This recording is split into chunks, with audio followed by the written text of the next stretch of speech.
Então vamos lá. O Matheus Pag. Salve Guizoli, Sacane. Trabalhei com o Guizoli em BH. Oh, legal. Page de Biologia. Ah, Pagi. Professor de Biologia. Pagi. Pô, massa, lá de BH. Um abraço aí, Pagi. Pô, legal, cara. Isso aí. Giancarlo Marsola. É possível aprender princípios da física quântica, não sendo um graduando ou graduado em física? É um tema que me interessa, apesar da dificuldade do assunto. Legal. Cara, princípio sim, assim, em caráter até de divulgação científica. Tem uma playlist no nosso canal que chama Mecânica Quântica. São uns 8, 10 videozinhos que a gente faz de 5 minutos, ilustrados, explicando alguns conceitos, sem matemática e tal. Dá pra você ver, assim, não vai ser nada muito aprofundado, vai ser mais a título de você entender alguns princípios, alguns conceitos, algumas ideias. Se você quiser ir um pouquinho a fundo na teoria, aí realmente você vai precisar de um background matemático, porque a teoria é bem matemática, né? Beleza. O Ryan. Olá, grandes mestres. Infelizmente, o sistema educacional atual prioriza o tempo estudado e não o conhecimento adquirido. É mais ou menos isso também, né? E isso é uma coisa legal, né, cara? Porque quando você amadurece, você vê que o tempo de estudo não está conectado exatamente com o tanto que você aprende, né? Ah, exatamente. Às vezes, uma, 2 horas ali, você rende muito que horas a fio, né? Quando você tá com a perspectiva correta em cima do assunto, né? Exatamente. O Alcides Ágil escreveu aqui: educação não tem receita. Pô, legal, hein? Alcides. Eu acho que... O que você acha dessa frase aí? Cara, eu acho assim, que receita mesmo não tem. Uhum. Mas tem que ter sei lá, meio que um encaminhamento para as coisas, entendeu? Porque, por exemplo, a gente vive, igual a gente tá falando, né? A gente vive num sistema que tá engessado. Agora, ali dentro, tem um professor ou outro que pode se revoltar e quebrar e tal. Então, assim, receita eu acho que não tem mesmo, mas que tem que ter um encaminhamento ou às vezes, dar liberdade pro professor. Sim. E tudo. Porque eu concordo, o professor ele não vai fazer nada, cara, porque no final do mês lá, ele tem que mostrar lá o plano dele, ó, não, eu dei aula lá de mecânica, de cinética, ótica, dei aula de ótica, sim, expliquei lentes, expliquei espelho, tudo, dei aula de eletromagnetismo também, expliquei a regra da mão direita, a regra da mão, tá tudo aqui. Então, o cara, ele tem que cumprir aquilo, cara. Então, assim, eu acho que não tem receita também não, porém, tem que ter ou você dá uma certa liberdade, tem que ter alguma coisa. Eu concordo também, eu acho que o que está sendo feito hoje, e há muito tempo, é justamente uma educação com uma receita pronta, né? Todo mundo entra em qualquer escola e o professor vai dar essa aula, depois essa, depois aquela, depois aquela. A educação de hoje é uma educação feita com receita nas escolas tradicionais, né? O sistema tradicional, ele tem uma receita, né? Tem um currículo pré-escrito que se segue. E eu acho que isso não funciona mesmo, não. O Alcides que mandou várias aqui. Ele falou, Lectures on Physics foi para Caltech. Sim. Ele deu a aula quando ele... Na Caltech. É isso mesmo. É que nós não completamos a história, cara. Que ele, quando voltou, ele foi para dar aula na Caltech. E aí ele criou, né? Ele fez ele fazia as aulas e aquilo lá virou o Lectures on Physics. É isso mesmo. E aí o Alcides ainda falou assim, ó. Então, hoje tem sentido ensinar métodos de integração ou ensinar Python e calcular numericamente? Cara, eu acho que isso é uma coisa interessante. Por exemplo, quando eu fiz, o ensino ainda é muito arcaico, né? Quando eu fiz na época da engenharia, tem uma matéria que chama cálculo numérico. Basicamente, o que é o cálculo numérico, cara? O Alcides certamente sabe o que é, mas para quem não sabe aí, né? Tem algumas coisas em cálculo que são muito complexas e você nem consegue fazer na mão. Não dá mesmo, assim, não tem solução exata. Aí você precisa rodar num programa de computador que faz vários processos de interação e te dá uma solução aproximada. Então é um negócio que você faz essencialmente computacionalmente. Você pega uma equação, quebra ela, cria um algoritmo que você repete 50 vezes um processo até chegar num número bem próximo da resposta, basicamente. Otimização, então, né? Você otimiza ali. É feito para fazer no computador. Quando eu fiz engenharia, a gente fazia isso no braço, cara. Aí você fazia 50 contas ali que é para um computador e ninguém nunca aprendeu a programar.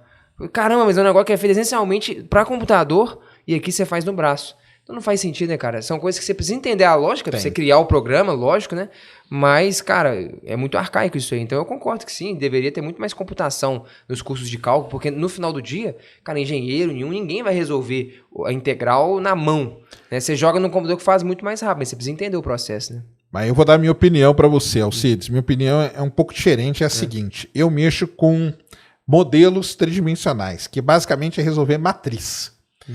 Que eu trabalho mais com inversão de matriz. Inversão de matriz é um negócio muito complicado, muito custoso computacionalmente. Então o que acontece? Às vezes você pega o cara... Que tipo de matriz? Matriz grande, então? Matriz gigantesca. 10 mil por 10 mil, 20 mil por 20 mil. Tá. 10 mil por 10 mil. Aí eu pego os meus alunos e falo assim, cara, resolve aqui para mim uma matriz 3x3. 3x3. No braço o cara já fica 20 minutos. Já fica. E aí eu falo, porque o que eu vejo? O cara assim reclamando, pô, o negócio demora pra caramba, cara. Lógico, cara. Você sabe o que você tá mandando ele fazer? Você não tem ideia. Então, você se o cara assim, no braço demora 20 na 3x3, vai achar ruim como demora 10 mil por 10 aqui, mil. Hoje tem sentido ensinar os métodos de integração? Tem sentido, cara. Sim. Porque é aí que o cara vai perceber, vai falar, caramba, então é isso que tá acontecendo aqui dentro. E eu tive um professor no meu mestrado, que foi em engenharia do petróleo, um cara que foi o primeiro cara a desenvolver um simulador de fluxo, que mostrava como que o petróleo fluía dentro do reservatório. Legal. Quando ele foi para os Estados Unidos, ele fez esse simulador na mão. Na mão. Nossa. E é só equação diferencial, mais nada. É só equação diferencial, de um bloquinho para o outro. E quando ele deu aula pra gente, ele falou assim, vocês vão montar um simulador na mão também. Porque na hora que você sentar, tudo bem, cara, não tem problema. No final, você vai sentar na frente do computador. Sim. Mas se você souber o que ele você vai mandar o computador fazer. Exatamente, cara. Então, eu acho que faz sentido as duas coisas, cara. Tem que entender o método no braço. Você tem que sofrer ali no braço. Outra coisa, vou dar um outro exemplo aqui. Todo mundo hoje fala em redes neurais. Pô, redes neurais, né? Resolve tudo, tal, não sei o quê. Redes neurais, a minha tese de doutorado, cara, foi uma das primeiras a ter isso. Só que nem tinha esse nome aqui antes. A gente chamava de estatística multivariada. Olha que doideira. E aí você vai ver o que é redes neurais. E o que eu fiz no meu doutorado? O nome causa mais impacto mesmo. Redes neurais é mais bonito. É uma foda. Aí o que eu fiz? Eu fiz muita coisa na mão, cara. Eu comprava caderno e resolvia tudo na mão. Nossa. Porque eu falava, cara, pra páginas entender... e páginas de... Não, com certeza. Porque aí depois, chegar no computador e mandar ele fazer, cara, isso aí é 1 segundo. Então, as duas coisas são válidas pra mim, Alcides. Beleza? Com certeza. O Anderson Brandão mandou aqui, ó. Ah, ele mandou aqui um negócio legal pra caramba. Que é aqui, acho que é aquele paradoxo que o pessoal chama, né? Fala sobre o Hotel Infinito. Ah, o Hotel de Hilbert. Você conhece esse Hotel de Hilbert? E sobre alguns infinitos serem maiores que os outros. Isso é legal. E fala também sobre os matemáticos que assassinaram outro que levantou a ideia de números irracionais. Explica pra galera o que é a ideia do Hotel Infinito. Cara, o Hotel Infinito é basicamente o Hotel de Hilbert, né? Que é conhecido. Teve um cara, um matemático muito bom aí do século XIX para XX, George Cantor, que desenvolveu uma teoria dos infinitos. O infinito é um negócio muito louco, porque o infinito, se tá cheio, no infinito sempre cabe mais um, né? A ideia do hotel é meio que mostrar isso. Fala, cara, você entra num hotel que tem infinitos quartos. Aí você chega e fala, pô, como é que eu vou me hospedar? Tem infinitos quartos? Aí você chega e fala o seguinte, cara, fala pro cara do quarto 1 pular pro quarto 2. O quarto 2 pro 3, o 3 pro 4, o 4 pro 5 e o do infinito pulou pro próximo, porque se é infinito tem um a mais. Aí liberou o quarto 1 e você entrou. Então, tipo assim, já tava cheio, mas coube mais um mesmo assim, né?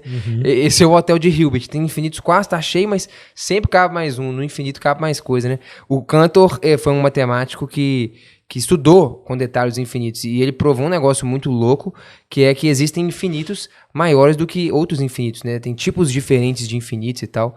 Ele chama de cardinalidade essa quantidade dos infinitos, mas eu acho que vai ficar meio complexo para entrar em detalhe aqui. E essa outra coisa que ele falou do matemático... Os matemáticos assassinaram outro que levantou a ideia do número irracional. Isso é legal porque os pitagóricos, cara, eles tinham, como eu falei pra você, meio que uma seita matemática mesmo, assim, e tal, uma linha que, pô, o número, ele é o fundamento do cosmos e tal, é como se fosse o que a gente entenderia por átomo hoje. Na verdade, o Demócrito, que foi um filósofo que veio um pouquinho depois, quase contemporâneo, mas logo depois do Pitágoras, se não me engano, foi o primeiro atomista, né, atomicista, de falar de uma teoria de um átomo, de que existe alguma coisa da qual todas as coisas são feitas. Ele se inspirou muito na ideia pitagórica, de que o número é a coisa mais fundamental de todas, né, e tal.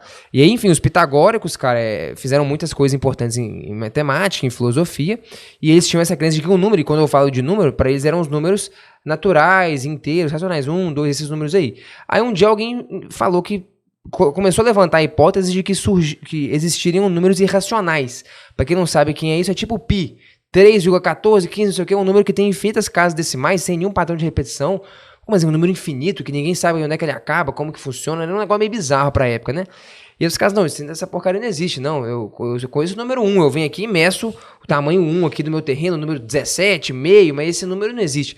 Aí teve um cara, o Hipas, o de metaponto, ele provou, usando a própria ideia pitagórica, que é o teorema de Pitágoras, que existia um número irracional. Se você pega um quadrado de lado 1 e aplica o teorema de Pitágoras, a diagonal tem que valer raiz de 2, que é um número irracional. É um número que você não mede com uma trena, porque ele não tem fim, é 1,4, não sei o que e tal. Aí ele falou, cara, eu vou usar o teorema de Pitágoras aqui e provar que existem números racionais. Os pitagóricos tinham tanta... Era tão forte essa crença de que isso não existia e de que os números racionais eram o fundamento de tudo, que a história conta que não, os caras estavam num barco lá viajando, o quê? Pum, jogaram o Hipas de lá e mataram o cara afogado. Falei, meu irmão, caramba, aqui é número racional, sai vazado e mataram o cara. Então a matemática tem dessa. Essa história é legal. Legal. É cheio dessas histórias aí mesmo. É isso. Tem mais lá? Tem mais uma na plataforma. Tem mais uma? Ou seja, a galera reclamando que matemática é chato hoje, na época dos caras dava morte. O nego resolvia, era no tiro. Fala, o quê? Vou resolver na bala esse negócio aqui. O negócio era bem mais embaçado, cara. André Luiz 99. Felipe, parabéns pelo conteúdo. Sou aluno do Desvendando a Matemática. Hoje comecei as lições de física. Estou gostando muito. É seu aluno, né? Inclusive, deu os parabéns para o time de atendimento. Eles são excelentes aí, ó. Um aluno legal, seu. Ó, vou dar uns parabéns para a galera do time de atendimento. O Desvendando a Matemática é esse curso nosso de embasamento em matemática. André, que bom que você está gostando. Valeu pelo retorno. Vou passar o recado pro time lá. Legal.